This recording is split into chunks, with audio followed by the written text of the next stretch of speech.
নমস্কাৰ অন্য এটা ভিডিঅ'লৈ পুনৰবাৰ মই প্ৰদীপ গগৈ আৰু বিশেষকৈ সামাজিক মাধ্যম বিশেষকৈ ফেচবুক আৰু হোৱাটছএপ বা টুইটাৰ বা যিকোনো এনেকুৱা ধৰণৰ সামাজিক মাধ্যমটো অহাৰ কাৰণে ভাল হৈছে বিভিন্ন সময়ত সংবাদ মাধ্যমৰ প্ৰতিজন মানুহৰ সমস্যাসমূহ প্ৰকাশ কৰাটো সম্ভৱ নহয় গুৰুত্ব বুজিহে প্ৰকাশ কৰা হয় সংবাদ মাধ্যমসমূহত গতিকে ফেচবুক অহাৰ লগে লগে মানুহৰ যিটো ব্যক্তিগতভাৱে যি ধৰণৰ সমস্যাৰ সন্মুখীন হ'বলগীয়া হৈছে গতিকে এই সমস্যাৰ সন্মুখীন হৈছে সেইবিলাক প্ৰত্যক্ষভাৱে তেওঁলোকে সামাজিক মাধ্যমৰ জৰিয়তে তেওঁলোকে নিজেই প্ৰকাশ কৰিব পাৰে এইটো এটা ইতিবাচক দিশ বহুত মানুহে সামাজিক মাধ্যম ফেচবুক বা টুইটাৰ বা হোৱাটছএপ ইনষ্টাগ্ৰাম এইবিলাকক নিগেটিভ বা নেতিবাচক বুলি কয় কিন্তু এইবিলাক এটা ইতিবাচক দিশ আছে এইবিলাকৰ সাংঘাতিক এটা ইতিবাচক দিশ আছে আজিকালি যিকোনো সমস্যাৰ এটা সন্মুখীন হ'লেই সামাজিক মাধ্যমত এটা পোষ্ট কৰিলেই বা তেওঁলোকে সেইটো লিখিলেই তাৰ বহুখিনি সমস্যাৰ সমাধান হয় গতিকে আজিকালি চৰকাৰেও হওক বা বিভিন্ন ধৰণৰ বিভাগেই হওক ছ'চিয়েল মিডিয়াক সামাজিক মাধ্যমক বহুখিনি গুৰুত্ব দিয়া দেখা গৈছে সেয়েহে ছ'চিয়েল মিডিয়া বিশেষকৈ সামাজিক মাধ্যম ফেচবুক বা এইবিলাক মাধ্যমসমূহ এইবোৰ আমি উচিত ধৰণে ব্যৱহাৰ কৰাটো অতিকে প্ৰয়োজন গতিকে অপ্ৰয়োজনীয় কথাবোৰত লাগি থকাতকৈ নেতিবাচক দিশবোৰত বেছি চৰ্চা চলাই থকাতকৈ ইতিবাচক দিশবোৰ সমস্যাবোৰ কিদৰে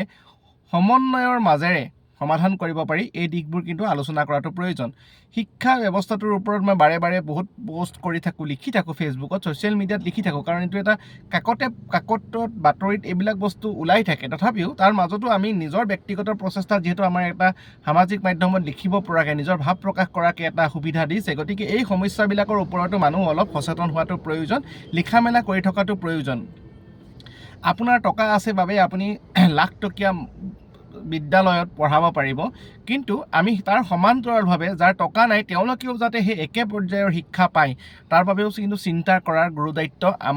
আমাৰ দৰে ব্যক্তিসকলে কাৰণ বহু মানুহক দেখিছোঁ উচ্চ শিক্ষাৰে শিক্ষিত কিন্তু তেওঁলোকৰ ব্যক্তিগত পৰ্যায়তো তেওঁলোকে চিন্তা চৰ্চাবিলাক কৰে ব্যক্তিগত উন্নয়নৰ বাবে তেওঁলোকে কথাবোৰ ভাবে কিন্তু তেওঁলোকে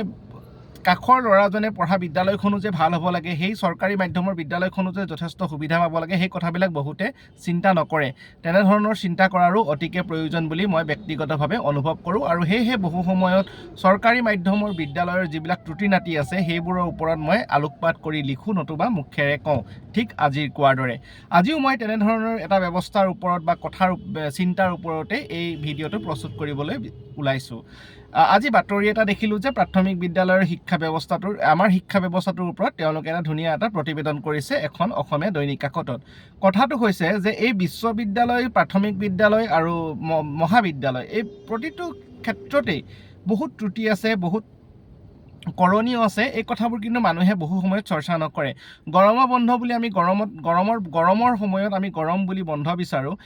ঠিক তেনেদৰে আমি একেটা সময়তে বিদ্যালয়খনত যে 24 ঘণ্টাই বিদ্যুতৰ ব্যৱস্থা থাকিব লাগে বা অন্ততঃ শ্ৰেণী চলি থকাৰ সময়খিনিত যে কোনো ধৰণৰ বিদ্যুতৰ যাতে বিদ্যুৎ নোহোৱা নহয় উপযুক্ত ফেন যাতে থাকে ল'ৰা ছোৱালীয়ে যাতে গৰমত পঢ়িবলগীয়া নহয় তেনেকুৱা এটা সুব্যৱস্থা কিন্তু বিদ্যালয়বিলাকত কৰিব লাগে বুলি মই দাবী তোলা শুনা নাই গতিকে তেনে দাবী অতিকে প্ৰয়োজন প্ৰতিখন বিদ্যালয়ত প্ৰতিটো শ্ৰেণীকোঠাত শিক্ষাৰ্থী অনুপাতে ফেন থকাটো প্ৰয়োজন মানে ধৰক এখন এটা ক্লাছত ডাঙৰ শ্ৰেণীকোঠাত যদি